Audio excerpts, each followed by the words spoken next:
নেত্রকোনা কেন্দ্র উপজেলার গন্ডা ইউনিয়নস্থ চরগন্ডা হয়ে কাপাসিয়া পর্যন্ত রাস্তাটি বর্ষা মৌসুম আসলেই ব্যবহারের অনুপযোগী হয়ে পড়ে। রাস্তা মেরামত করতে স্থানীয় চেয়ারম্যান ও ওয়ার্ড মেম্বারদের বারবার তাগাদা দিলেও তারা সেদিকে কর্ণপাত করছে না বলে জানান স্থানীয় লোকজন। এরই মাঝে স্থানীয় বিল্লাল মিয়া অনলাইন ভিত্তিক সামাজিক যোগাযোগ মাধ্যম ফেসবুকে মুতাসিম বিল্লাহ নূর আলম জেসির সমাজসেবার কিছু চিত্র দেখে তাকে তাদের রাস্তার সমস্যার কথা জানালে তিনি রাস্তা ঠিক করে দেবেন বলে জানান। এরই মাঝে 2 দিন যেতে না যেতেই 30 জুন রবিবার কেন্দ্র হতে 2 লরি ইট বোঝাই নিয়ে গন্ডায় হাজির হন মুতাসিম বিল্লাহ নূর আলম জেসি। এ সময় তৎক্ষণাৎ উপস্থিত লোকদের সাথে নিয়ে রাস্তা মেরামতের কাজে লাগেন তরুণ এই উদ্যোক্তা।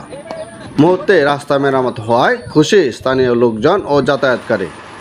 জেসিকে মানবিক কাজের প্রশংসায় ভাসাচ্ছেন পুরো এলাকার লোকজন। এই রাস্তাটা যাইতে খুব কষ্ট হয়তো, উঠু নামায় কারা করিয়া উঠু নামায় মানুষ নামায় পরে গেছে।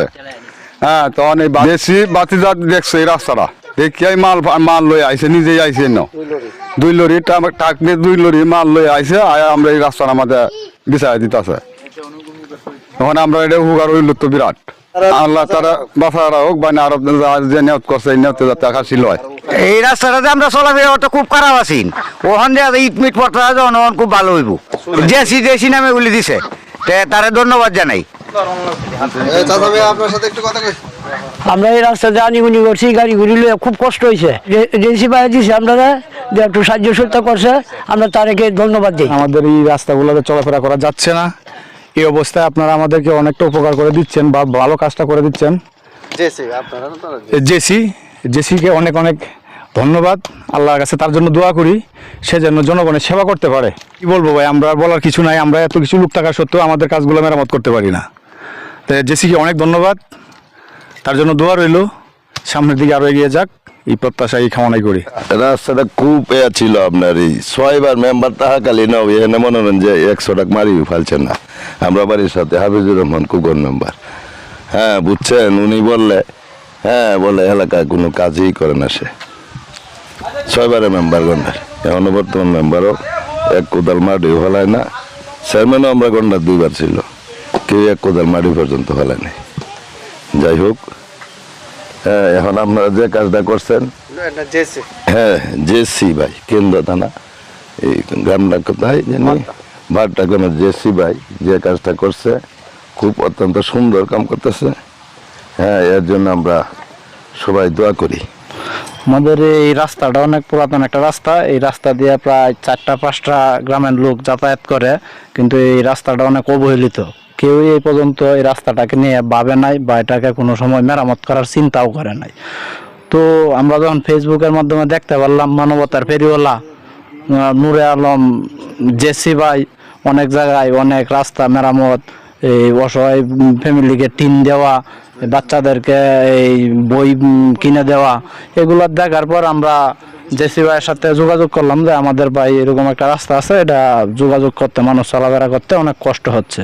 তো জেসি ভাই ওটার খোঁজ খবর নিয়ে আজকে জেসি ভাই নিজে এই নিয়ে এই রাবিশ নিয়ে গাড়ির সাথে করে উনি নিজেই আসছে।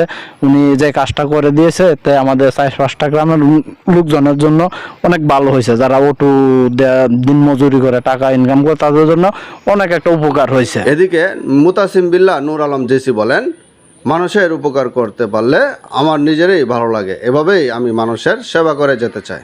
আসলে এখানকার জনসাধারণ যারা আছে, বিশেষ করে কয়েকজন ছোট ভাই এবং বড় ভাই এবং আমার সার্কেল আছে যাদের সাথে আমার প্রতিনিয়তই দেখা সাক্ষাৎ এবং কথা হয়। তো ছোট ভাই বিপ্লব আমাকে কিছুদিন আগে বলছে যে ভাই আমাদের এলাকায় এই রাস্তাটাতে অনেক চলাফেরা করতে কষ্ট হয়, 4-5টা গ্রামের মানুষ এখান দিয়ে আসা যাওয়া করে, আপনি যদি একটু দেখতেন তাহলে আমাদের জন্য অনেকটা উপকৃত হইতো। পরে ভাবলাম যে আসলে তো ঠিকই বিষয়টা, মানুষ উপকার করতে পারলে আমার নিজেরও ভালো লাগে। সেই উদ্দেশ্যেই ঢাকা থেকে আসলাম 2 দিন আগে। এসে বললাম যে ভাই আমি তো কাজটা করতে যাচ্ছি, তো একটু থাইকো। পরে আমি সাথেই গাড়ি বোঝাই করে 2-3 গাড়ি লরি দিয়ে আমি তাদের রাস্তা সংস্কারের জন্য এই যে দেখতে পাচ্ছেন, এই যে ইট বিছিয়ে রাস্তার মধ্যে দেওয়া হচ্ছে, যাতে মানুষ সুন্দরভাবে চলাফেরা করতে পারে। এবং তাদের কাছে আমার একটা মানে অনুরোধ থাকবে যেন আমার ভবিষ্যৎ সফলতার জন্য দোয়া করে। আমি এভাবে মানুষের সেবা করে যেতে চাই। ধন্যবাদ।